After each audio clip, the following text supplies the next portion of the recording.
So that morning, I'm a physician also in private practice, as well as working for the fire department. And I started in the fire department in 1980. I'm sorry, I started in the fire department in 1981. And so on that day, it was a Tuesday, and I was heading to my office, but I first went to the hospital to make rounds. So as I'm making rounds, on the little television and on my beeper, I got an announcement that a plane had hit one of the World Trade Center towers. And I remember thinking it was probably a small little plane that perhaps accidentally hit the tower. And then on the television, I could see the sort of explosion that you could see on there. And I said, I think I better respond to this, because I normally would respond to big events where there was a possibility of injury or loss of life for one of our firefighters. And I knew that this would be something that would put them at risk. What was interesting is I said to the patient, I have to go. And she looked on the television and she said, oh my goodness, one of my sons is a firefighter. And I said, I'm sure he'll be okay, but look out for him. And I headed out, and as I ran through the parking lot, I actually ran into my uncle, who is a physician. And he said, where are you going? And I said, I'm going to the World Trade Center. There's been a plane hitting it. So I drove into the city, and I'm a native New Yorker. So as I drove in, I thought, wow, I'm not hitting any traffic. I'm going right in here. And it was just a beautiful sunny day. And you could see smoke coming up from this tower. And I remember thinking, why would a plane hit the tower on a beautiful day? It wasn't foggy, there was something odd. So I went through, and the police, got me right through. And as I got out of the tower, I parked my car and again thought, wow, I've got a parking space. How lucky am I? And then I turned around and saw these molten cars and debris from the jets on the main West Side Highway. And I thought, this is something. A couple of firefighters came over, some officers, one being Hank Sarasoli, as I pulled out my bunker gear, because I have bunker gear in my trunk. And he said, you're gonna need a helmet, Doc. And I said, I don't have a helmet. And he said, we'll get you one. We'll go to the local firehouse, which is called 10 and 10, the engine and the truck, both 10 and 10. So as we walk our way over there, I ran into some of the EMS people who were standing near the South Tower, and they said, be very careful. There are jumpers coming down and there's more debris coming down, and you could see that it was just not safe there. So I walked along one of the sort of side roads to the 10 and 10. And as we did so, on the ground were just, again, pieces of debris from the jets, but also body parts. I mean, you could actually identify, as though it were an anatomy lesson, here's different body parts on the ground. And it was just, you knew at that point, this was a day you would never forget, no matter what else happened. So then as we went into 10 and 10, there was a television on in the back, and it showed the Pentagon had gotten hit. And that's actually when I realized this is a terrorist attack. And I remember thinking, now we're at war. And I remember thinking, but who are we at war with? I absolutely could not fathom how we were suddenly at war when I did not feel that there was any inkling that something like this would occur. So we went into 10 and 10, I got a helmet. There were some civilians there who were stable, but sort of, sheltering in place there. And then we left, because my role usually is to go by the command center and find the people sort of leading it. And then they would say to me, all right, there's an injury, you've got to do this, you've got to help out in some way. So I was able, it was very hard to communicate, the phones weren't working. And I was able to speak to one of the deputy commissioner is Lynn Tierney, and she said, we're over by the command center. We are over by the North Tower. So I said, okay, I'll head over there. So again, we took a sort of a back road to get over because I was trying to avoid being too close to the South Tower because of all the debris and everything raining down. So as we came out to the West Highway there, West Side, a group of firefighters said, Doc, come over, someone's been injured. And I ran over, and there was a firefighter by the name of Danny Sir. And he was on his way into the South Tower when he was hit on the head and had sustained a very significant, which turned out to be life-threatening injury to his self. So we were able to get an ambulance. We got him on the ambulance. We attempted to resuscitate, and I knew things were not good. And I just said to some of the members, stay with him, take him to the hospital because he has to go to the hospital. And then the ambulance drove off. And as we're crossing the street, again, looking for the command center, Captain Hank Sarasoli said, the building's coming down. And I turned around and I could see the tower coming down. And I remember thinking, like, how are we going to survive this? We ran across the street and we sort of were in the side of one of the buildings there, like a little alcove. And as everything started to come down, it went from sunny day to pitch black and just debris was raining down. And as it happened, you know, it feels like in some ways it's like slow motion. And you say to yourself, I said, I'm still alive. You know, a second later, I'm still alive. And I remember that absolute feeling of, I can't believe I'm still alive. And then everything got quiet. And then you look out and it's as though we were in nighttime. It was just dark. Everything was very muffled sounding. And there were pieces of paper everywhere. It was as though everything else had been destroyed. There were no individual pieces of that building you could see other than the big frame. And even that you couldn't see well because it was so dark. But there were just pieces of paper floating everywhere. So we went out and I was in my dress and my sandals ready for work. So I went over to my car and I said, if I'm going to do work, I have to be, you know, dressed. So I put on my sneakers, put on my shorts and top, and then ran over and we started looking for people. And we found one of the first people I found on the street there was a firefighter named Kevin Shea. And I remember thinking, I've got to keep track of people's names. I've got to know who's been injured because they're going to need to know this information. And that name was easy to remember because I have a cousin by that name. And in the last Trade Center attack, the only firefighter who was significantly injured was a firefighter named Kevin Shea. And I thought, how ironic is this? Another Kevin Shea injured at the Trade Center in the fire department. And you could just see he was not doing well. So we got him over to what we thought was safety because he was in the middle of this road with all the debris. And we got him into a parking garage where he could be at least out of the fray, and then started looking for help to get him transported because at this point it was hard to even see where anything was. So as I moved forward there, I again was heading now to the north because the south had come down. And as I came around the corner looking for some equipment or some bandaging material, something, I heard them say, the tower's coming down, which was the North Tower at this point. So again, debris starts heading down the road and somebody grabs me and brings me in through a revolving door into a building. And you just feel the whoosh of everything go by from the North Tower. And, you know, again, you feel like, wow, here I am still alive.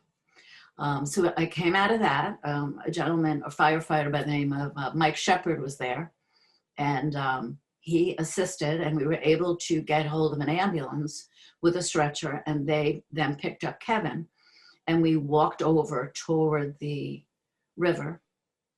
And again, now you're looking over the Hudson, and I can see the Statue of Liberty, which is just bathed in sunlight as we're sitting in the dark. And I can remember thinking, oh my goodness, what's next? Is that going to be a target? What else will happen here today? Because it just seemed as though anything could happen in the moment. We got him on, there were boats coming up to take people away. So we got him on I think it was a police boat to take him to Jersey to be seen. And then I started walking toward the Battery. This was a little lighter there. And who do I run into? I run into Dr. Prezant, and I ran into Chief Nigro, Dan Nigro. So the three of us just happened to be at this one place right by the Battery, and no one could communicate, nothing was working. Chief Nigro said, I can't get hold of anyone. We couldn't get hold of anyone. So we basically went back up, I think we went up Broadway and walked upward back to do what we needed to do. Along the way, there was like a greengrocer, and we were just covered with debris. I couldn't even see.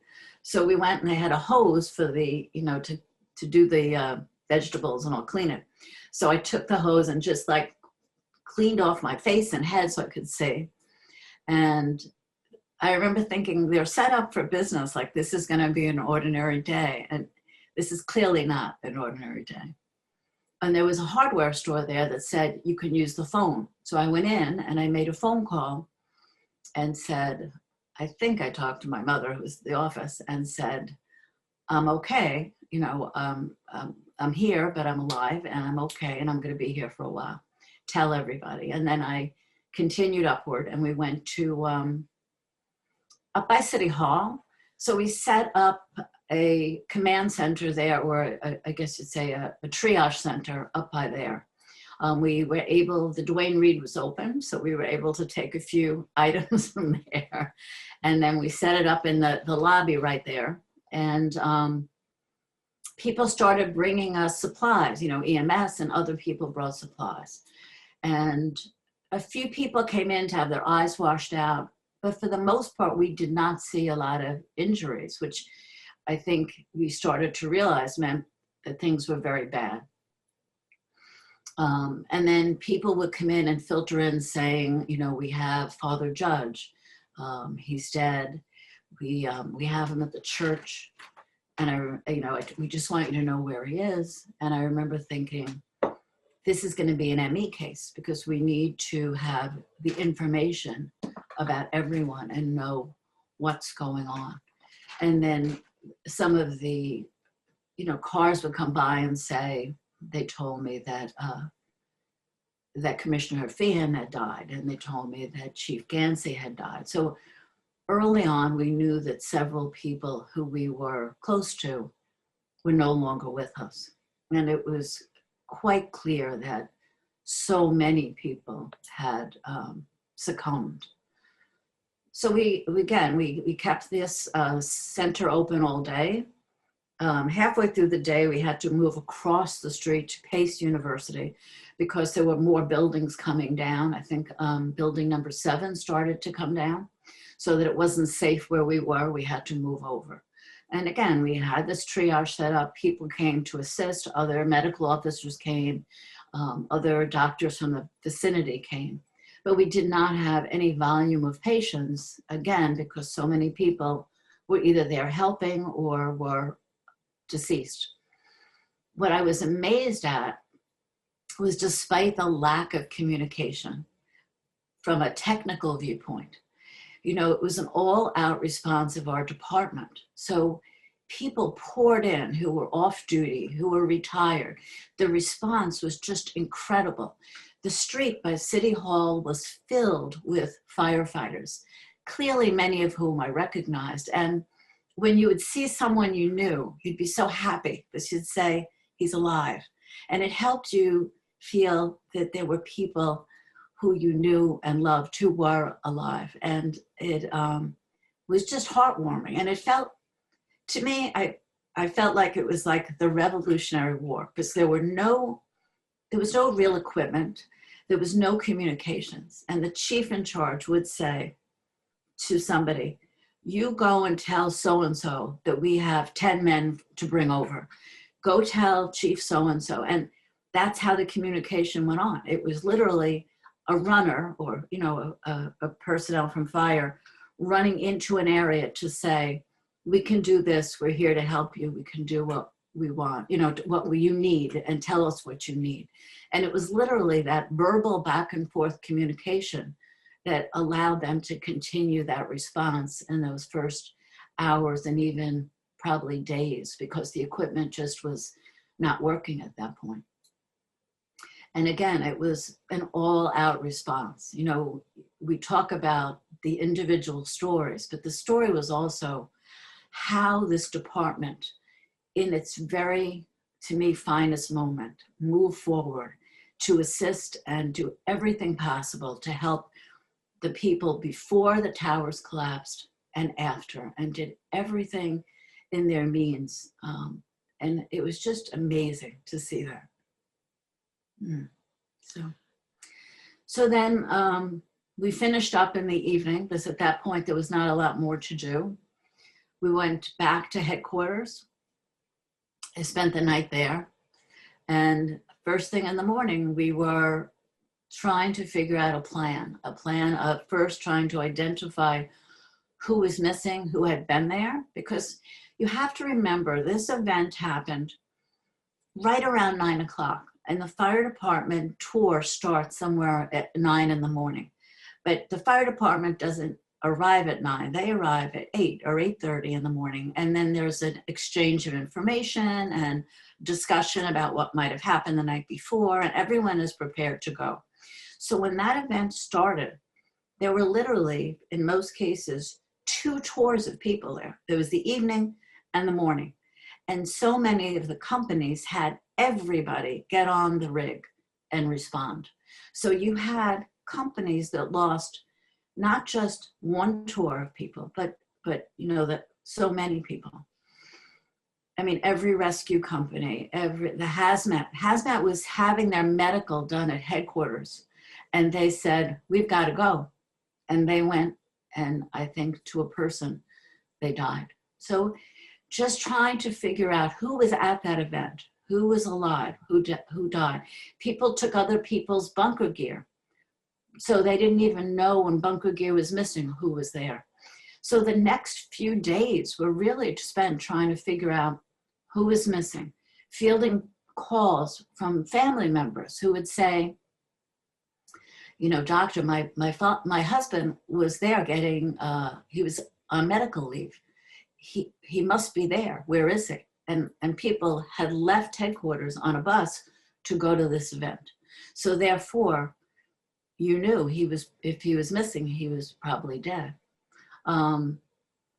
It was just terrible. It was a really very difficult time. And you just had to keep going through it to do your part, that you could do. I mean, I was not there digging. I was not there putting fires out, but you did what you could to assist people. And sometimes just listen to their story and hear what was going on. But so many of our members not only were there, their children were there, their brothers were there, their family was there, not to mention the firehouse is like a family. So these were huge losses for so many people. And there was still so much of the what ifs. So many people in this department will make what they call a mutual. A mutual is where you work for me, I'll work for you. So for that person who made the mutual, there was this feeling of, I was the reason this person is no longer there. And getting over that for people was extremely difficult, because there was a feeling of, that should have been me. Why did I make that change? Why did that change occur? The notification was difficult because we didn't even know who was there. And it was hard to even have a setup of hierarchy that would normally do it. I mean, when we have 1 death or 2 deaths, you have a cadre of people there ready to assist. And in this case, many of the people at the highest levels were gone. The fire department really leads from the front. So you have a deputy commissioner at this event, you have the chief of department, you have his assistant chief, you have so many people who you have now lost, in addition to all of the other members from across the city that have responded. So it really left a huge void in the department, which was quickly filled. I mean, people were able to move forward and bring bring people up and get running again. And I think it's a testimony to the department about how well they did do that. But in those first days and weeks, it was extremely difficult, and it's still felt by this department. It really is. It just was a prolonged mourning that has continued in some ways, because we're still seeing, the program we set up for the World Trade Center exposed members was really a recognition of the exposures of that day and the time spent sort of in the trenches at that World Trade Center. That was a terrible day, but a day that lasted because there was so much activity that was required to look for people who might be injured, and we had the hope that we would rescue people. But the exposures that people had were enormous, because that type of smoke and fumes and debris was really toxic. You had asbestos in the buildings, you had jet fuel, you had so many different chemicals that people were exposed to. And people will say, well, they had bunker gear. Well, the SCB mask that people wear, that lasts 15 minutes. So you can't say that people had that available to them. It took at least a week or two before you had appropriate masks for people, the P100. So the exposures that people had in those first few days and even weeks was enormous. And people spent months at a time down there.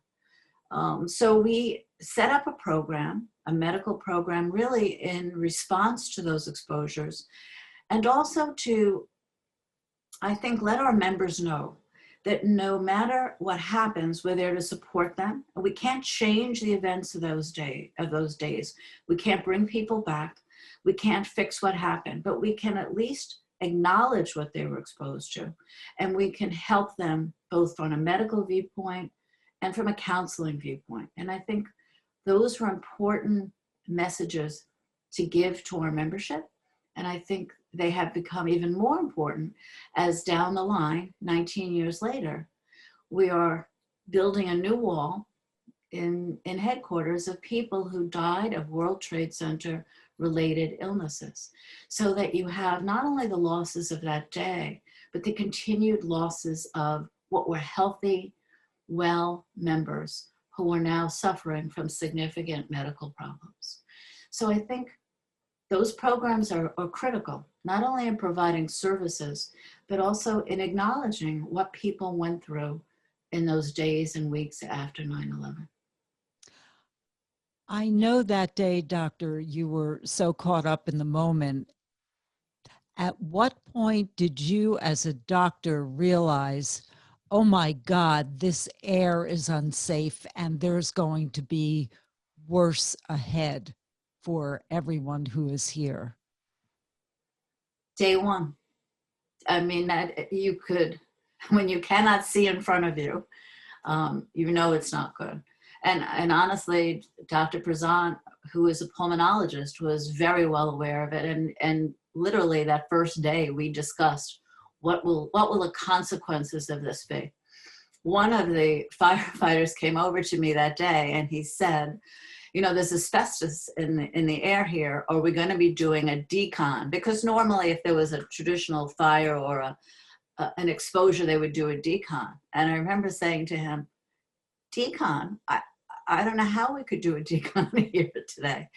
But again, that thought process was rather quick, that there was exposures and that we would be seeing consequences. I think we had a concern about cancer exposure, but anticipated it might not occur for 20 years or so. I think what we were struck by was how quickly after 9/11 we started seeing problems. We were very lucky that we were able to partner very early on with the CDC, NIOSH, and get on board with testing. So we began doing medicals on our members as early as October of 2001. And again, our program, our medical program had been doing admission, for new candidates as well as our members on a yearly basis. So we had pre-existing information or data. And then we were able to do a comparison after 9/11. So we did over 10,000 medicals. And again, our medical program or our team members were excellent. They did 3 shifts a day, 7 days a week to get medicals done on our members so that we could really see what had changed in members. And we were able to show the drop or change in their breathing tests after this event. So I think that kind of information was critical in showing the types of problems people were having with the GERD, with sinus problems, with pulmonary problems, in what was a well population. And that helped set the stage for that scientific information, set the stage so that we could continue to get federal funding, which was given to us again in a piecemeal fashion, but eventually led to the Zagrota bill and the permanency of that program. So I think it was critical to have that in place. And I think it acknowledged what our department and what so many members in the city had gone through. You mentioned asbestos. Those cancers have not yet begun to appear. Is that correct? And at what point do they appear? And how widespread is this problem going to be moving forward? Well, asbestos is often linked or made worse with tobacco smoking, which is why we began a tobacco cessation program soon after 9/11. Because again, we said we can't go back and change your exposure, but we can perhaps improve your future by eliminating cigarette smoking, because tobacco and asbestos increase your risk of having problems. So that program has been highly successful, and that has been, I think, responsible, hopefully, for improving people's odds. I think we are starting to see people with what could be asbestos related. It's very hard to separate out the types of exposures that led to different kinds of cancers. Certainly, if you look at the leukemias and lymphomas, they began soon after 9/11. And since then, we've seen a host of different cancers, including, we've seen pancreatic, colon, lung, etc. So there's a variety of different cancers that have arisen. And I don't know that you can say it's one particular chemical. You have to think about that mix of chemicals, that toxic mix that people were exposed to. So I don't see this problem going away. I see this problem continuing. And that's why we are very grateful that the permanency of this program is in place, because you had people who were 21 years old at 9/11, and you had people who were older at 9/11. So you're covering groups of people that potentially may not get cancer for forever, but certainly in a number of years.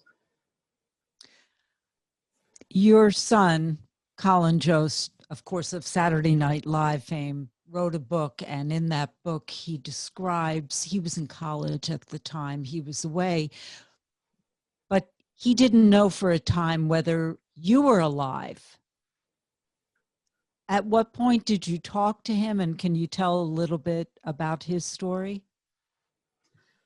I honestly do not remember when I talked to him. I think I depended on the family members to tell each other I was okay. I do remember, though, going up there to see him, and I felt that need to go and see him and just, be there with him and give him a hug and feel that there was a life outside of 9/11, because it really just enveloped you, that feeling that every day is like 9/11. And just to leave the city and go up to Boston and get that hug and just see that the world still existed in a different way. When I had gone down to Washington, I had given testimony, and I felt the same way as we traveled on the train down. I remember thinking, it's still green and it's still warm, and because it felt like winter. It just felt like winter at 9/11, that everything was so black and dark, and it just felt as though it was a season in itself, and it was a season of mourning and sadness. And when you would leave the area, you would see life was going on, and it did not feel like that in the city, certainly in the department. What people watching this and listening to this do not know, that almost to a person in the FDNY, Dr. Kerry Kelly is described as an angel. The FDNY describes Dr. Kelly as their angel. You are so, so beloved, and deservedly so. Thank you. Thank you for all of I your love work. the department. It's a wonderful, wonderful group to be with. They're easy to love. They are. It's been an honor to be with them. So, yeah. Thank you so much. Thank you.